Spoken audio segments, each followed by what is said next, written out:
En el presente vídeo vamos a intentar tratar lo que es la concepción del derecho mercantil, lo que sería una pequeña introducción al concepto mercantilista de este derecho. Vamos a ver, básicamente es un concepto el cual nos viene regulado en el artículo 149 de la Constitución. El artículo 149, recordemos, es el que nos dice que hay una serie de competencias exclusivas para el Estado, una de ellas es el derecho mercantil. Bien, esto nos indica claramente que es un derecho muy importante para el Estado, que es algo que se pretende regular para garantizar la igualdad de todos y para garantizar el buen funcionamiento de una economía estatal y a la vez interconectada con distintos factores internacionales y además intranacionales. Bien, tenemos que tener en cuenta que el derecho mercantil se puede ver desde distintas concepciones. La primera sería la del common law, la de los americanos, que sería el business law o derecho de los negocios. También podemos encontrarla como un derecho del comercio, como algo que regula el comercio propiamente. Después tendríamos una concepción en la cual nos dice que es un derecho que regula la economía y el tráfico económico, por lo tanto. Y en la cuarta concepción, que sería un derecho civil propio, que regularía pues, los actos de comercio ejecutados en masa. Por lo tanto, regularía en esta ejecución de actos en masa la vida económica también. Bien, nos vamos a quedar con esta concepción y ya veremos el porqué. El quid de la cuestión no está en el hecho de la empresa, porque la empresa sería una concepción etérea de un conjunto de capitales que utiliza el empresario, sino más bien el propio empresario, es decir, esta persona física o jurídica a la cual se dedica a lo que serían los actos de comercio y por lo tanto de una forma habitual, profesional y en nombre propio y con ánimo de lucro realiza el comercio y toda la actividad mercantil que vamos a tratar. El derecho mercantil, por lo tanto, ¿qué será? Será aquella parte del derecho privado que comprende un conjunto de normas jurídicas relativas a los empresarios y a los actos que estos ejercen y todas las actividades relativas a los mismos. Bien, podemos encontrar que las características de la definición nos llevarán a que el derecho mercantil es una parte del derecho privado, que el Estado puede intervenir como particular en la propia economía. El objeto propio del derecho mercantil será el empresario y todos sus actos y además tendremos un reconocimiento profesional de la actividad. Tenemos que tener en cuenta una serie de materias, las cuales son las que comprende el derecho mercantil. Dentro de estas tendríamos el concepto del empresario, vital, fundamental para el derecho mercantil. Después el estatuto jurídico del empresario, por lo tanto, todas aquellas normas que revisten los actos que realiza el empresario, todas aquellas normas que lo protegen y lo regulan. Después también los elementos materiales, los actos en los cuales se concreta la actividad empresarial, todos los contratos mercantiles y además el derecho concursal propiamente dicho. Tenemos que tener en cuenta que la Constitución española nos regula una parte de lo que serían los derechos y la regulación económica del Estado, lo que llamamos la Constitución económica. En este caso podemos ver que hay una libertad de empresa, una economía de mercado, así como un reconocimiento de la iniciativa privada, una posibilidad de que surja una iniciativa y una intervención de la administración en la actividad económica, que hay un poder económico de gestión para que la iniciativa económica deba estar subordinada al interés público, una unidad de mercado, por lo tanto exige que haya una competencia que sea estatal y una regulación que sea estatal, la protección de los consumidores y usuarios en el artículo 51, que nos derivarán unas leyes que ya estudiaremos, etc. Vemos que el derecho mercantil, en esta regulación del empresario, de todos sus actos, etcétera, etcétera, ha tenido una serie de tendencias. La primera es a intensificarse, es decir, se intensifica la fuerza que tiene el derecho mercantil en todos nosotros, lo vemos presente todos los días. Tenemos además una unificación del derecho mercantil para unirlo a lo que serían las diferentes instancias internacionales, es decir, la Unión Europea lo que ha procurado, por ejemplo, es unificar el derecho mercantil para regular el comercio dentro de esta globalización.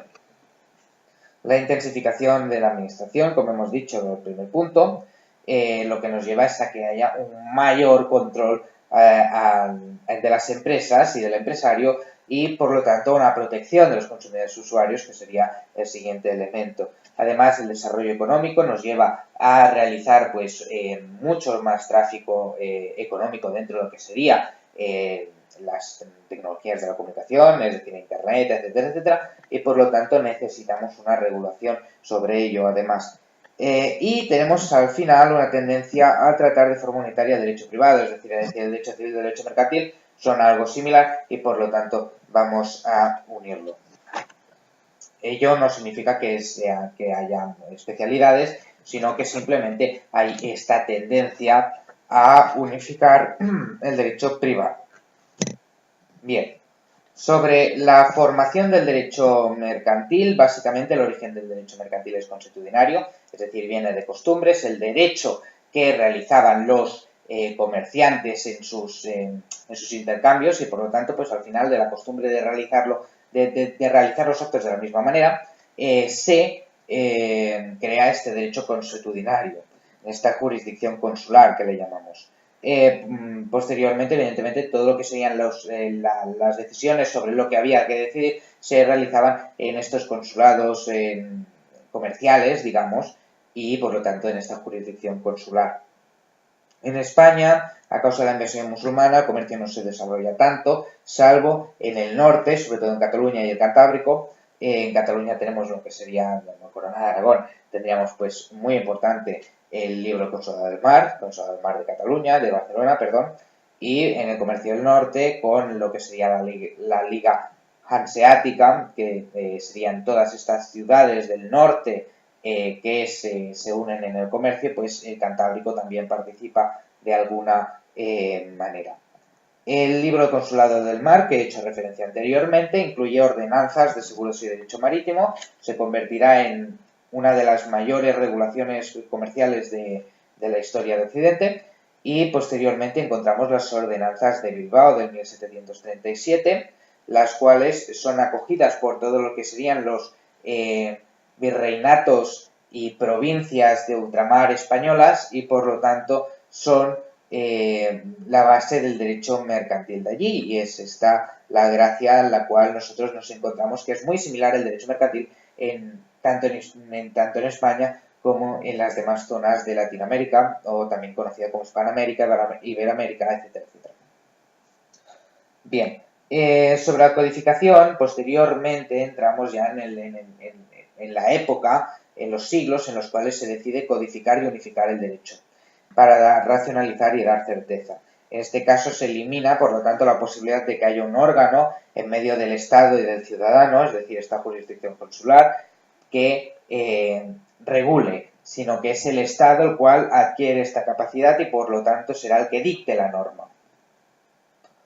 Básicamente tenemos que a raíz del Código Napoleónico de 1807 nos aparece el Código de Saint-Andino de 1829, que será el primer código mercantil de la historia de España, que quedará regulado, fijado básicamente por una codificación.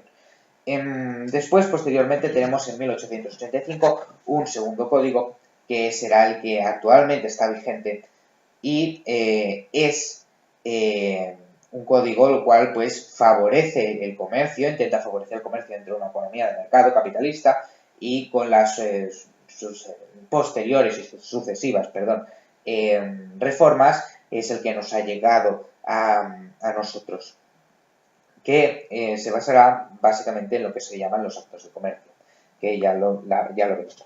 Básicamente, fuentes del derecho mercantil que nos regulen nuestro derecho serían básicamente la ley, la costumbre, los principios generales del derecho, artículo 1 del Código Civil. No obstante, tenemos que tener en cuenta que el orden de declaración sería el siguiente: el Código de Comercio, posteriormente las leyes especiales, los usos mercantiles y ya después de los usos mercantiles, entonces ya entraríamos a hablar de lo que sería el derecho común, que es el derecho civil. En esto hay una limitación, esta limitación sería el artículo 50. El artículo 50 nos habla de que los contratos mercantiles se regirán por las reglas del derecho común en todo lo que no esté fijado en el derecho mercantil, por ejemplo, consentimiento, etcétera, etcétera. Elementos esenciales, bueno, muchas cosas. Sobre todo, hacer una especificación en lo que serían los usos mercantiles. Hemos dicho que los usos mercantiles van primeramente el Código de Comercio, las leyes especiales, usos mercantiles y derecho común. Bien, pues en estos usos mercantiles tenemos que tener en cuenta que al principio aparecen lo que llamamos cláusulas de estilo.